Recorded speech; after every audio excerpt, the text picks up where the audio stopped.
I am ready. Go ahead and start the recording, Hello and Maya, I'll how be are right you? here. I'm doing great. Thanks for asking. I'm really looking forward to diving into this topic with you. My name is Mohammed Hati Rehan and I am student of Rehan School Kolta campus. Today my topic is about the evolution of a quiet command. My first question is what does mean? It's great to meet you, Mohammed. When we talk about a quiet command, we're usually talking about a way to ask for silence without having to shout or create more noise ourselves. At its simplest level, it's a signal, either a word, a gesture, or a sound that tells a group of people it's time to stop talking and start listening. Think about how different it feels when someone yells, be quiet, versus when a teacher might just put their finger to their lips or raise a hand in the air. The goal is the same, but the method is different. A quiet command is designed to transition a room from a state of noise and activity to a state of focus and attention, but it does so in a way that is often more respectful and less jarring. It's essentially a social tool used to manage the energy of a room so that communication can happen clearly and effectively. Instead of fighting against the noise, a quiet command creates a bridge that leads everyone towards silence together.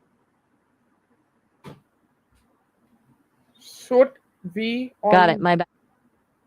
should we only use this word to quiet someone?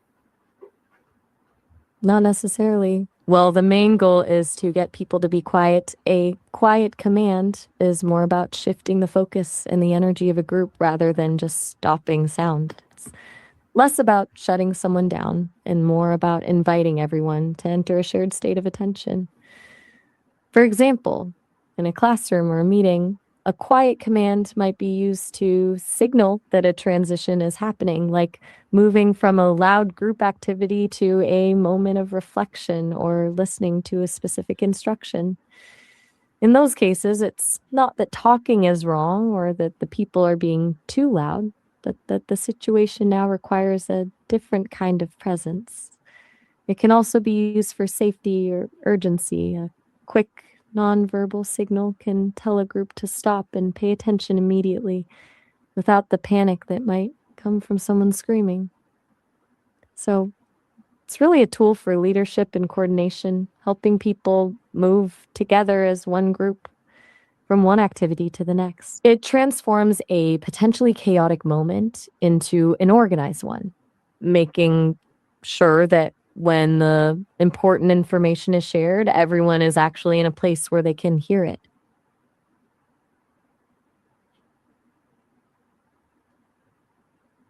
Is a real word or just a sound?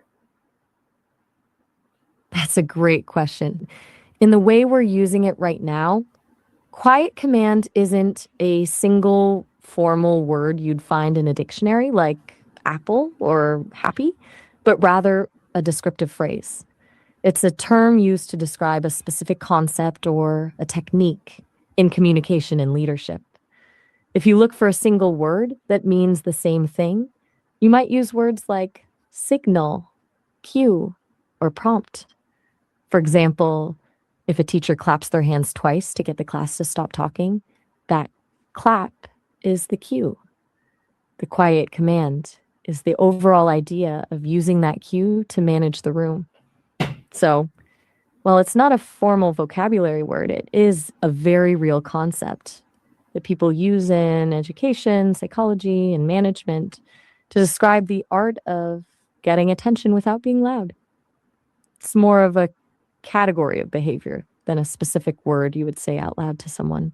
Instead of saying, I am now using a quiet command, you would actually just perform the command, like raising your hand or using a soft chime, and the result is the silence you're looking for. What do you think people understand even with you an explanation? I think most people would understand it as a way of taking control of a room without being aggressive, even without a deep explanation.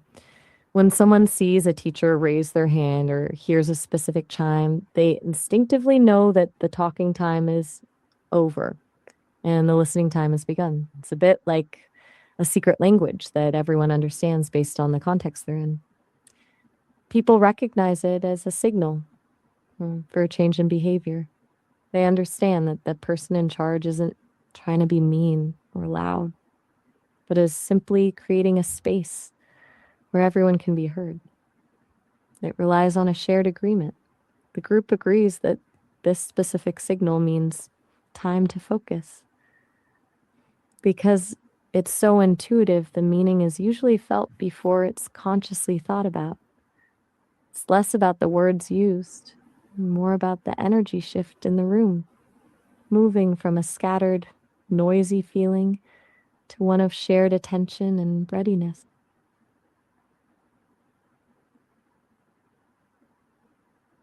Where do children usually learn the meaning of shh? Children usually pick this up in the environments where they spend the most time. And the biggest influence is definitely school. From a very young age, kids enter classrooms where teachers use these tools every single day. Whether it's a specific clapping pattern, a chime, or the teacher simply standing in a certain spot and waiting for silence, children learn through repetition. They realize that when that specific signal happens, the expectation changes. And the reward for following the command is that the activity begins, where the teacher shares something interesting. But it doesn't just happen at school. They also learn it at home from their parents. Parent might use a soft look, a specific gesture, or a gentle tone of voice to signal that it's time to wrap up playtime and start getting ready for bed. These are essentially quiet commands that teach children how to regulate their own energy and respond to cues from others.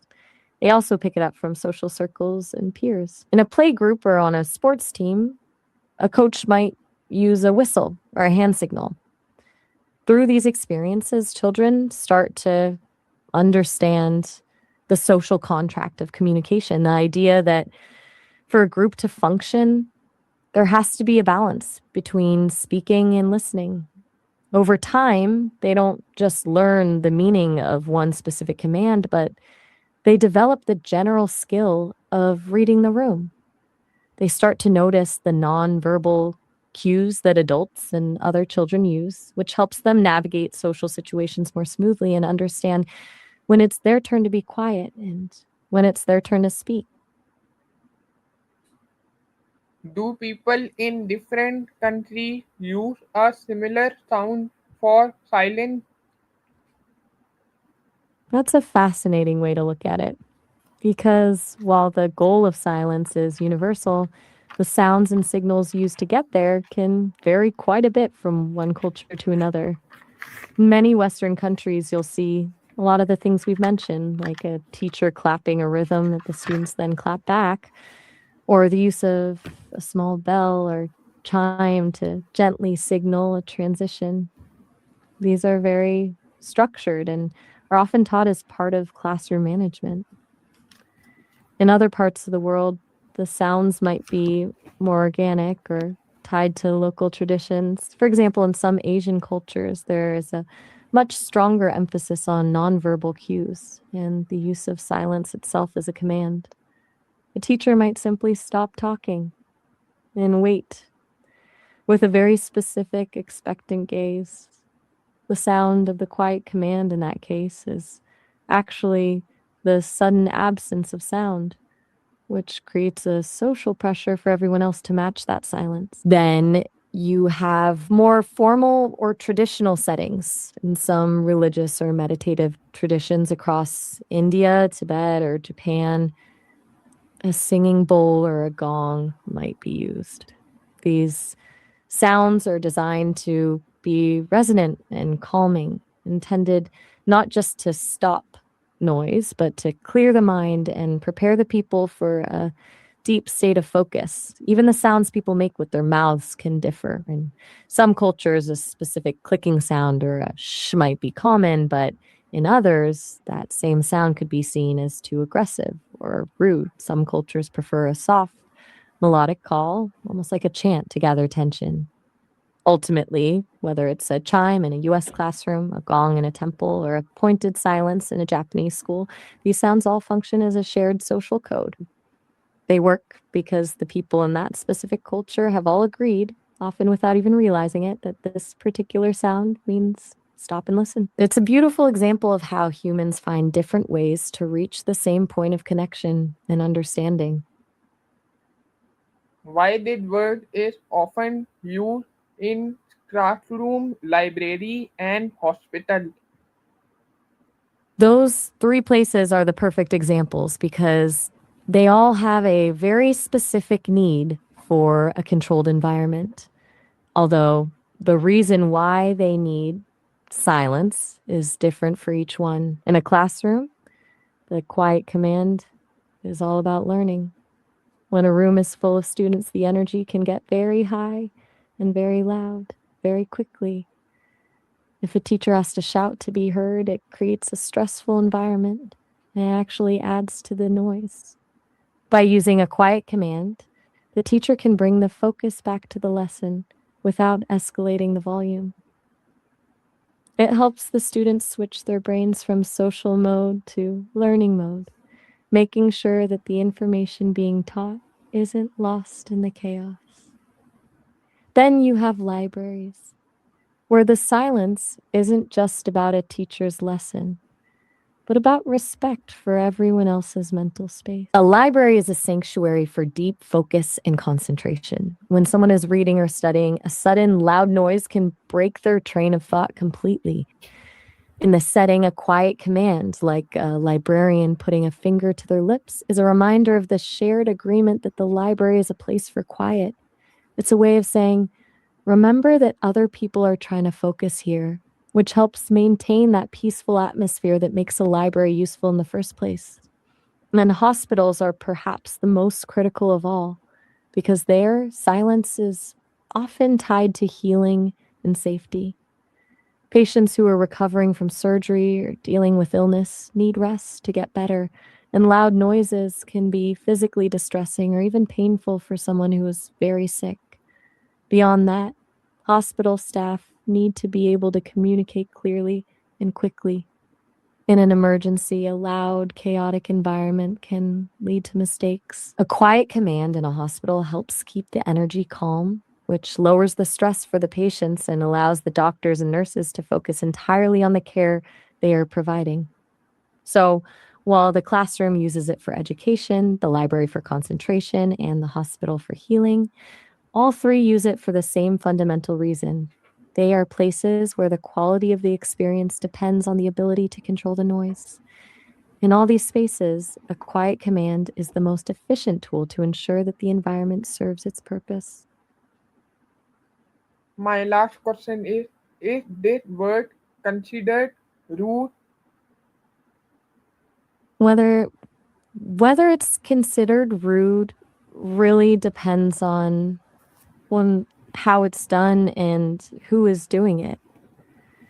If a quiet command is delivered with kindness and respect, it's almost never seen as rude. In fact, it's usually seen as helpful. When a teacher uses a gentle chime or a parent uses a soft signal, they aren't trying to be bossy, they're just guiding the group so that everything can run smoothly.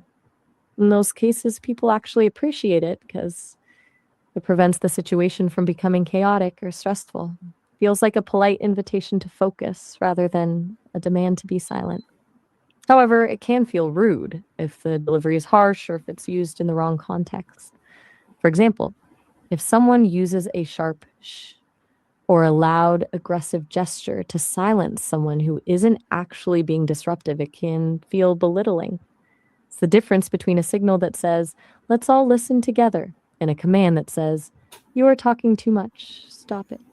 When it feels like it's being used to control or punish someone rather than to coordinate a group, that's when it starts to feel rude. Context is also everything. In a library or a hospital, A quiet command is expected and respected but if someone uses a quiet command in a casual setting, like a dinner party or a loud hangout with friends, it might be seen as overstepping or acting too much like a boss, which can come across as arrogant. Ultimately, the rudeness isn't in the command itself, but in the intention and the tone behind it. When the goal is empathy and organization, a quiet command is a gesture of care. When the goal is just to exert power, that's when it becomes a problem. It's all about the balance between the need for silence and the respect shown to the people being asked to be quiet. Okay, Maya, nice talking with you. It was so nice talking with you too, Mohammed. I really enjoyed diving into the evolution of the quiet command with you. You had some great questions. I hope Okay, the bye recording bye. went well. Okay, bye bye.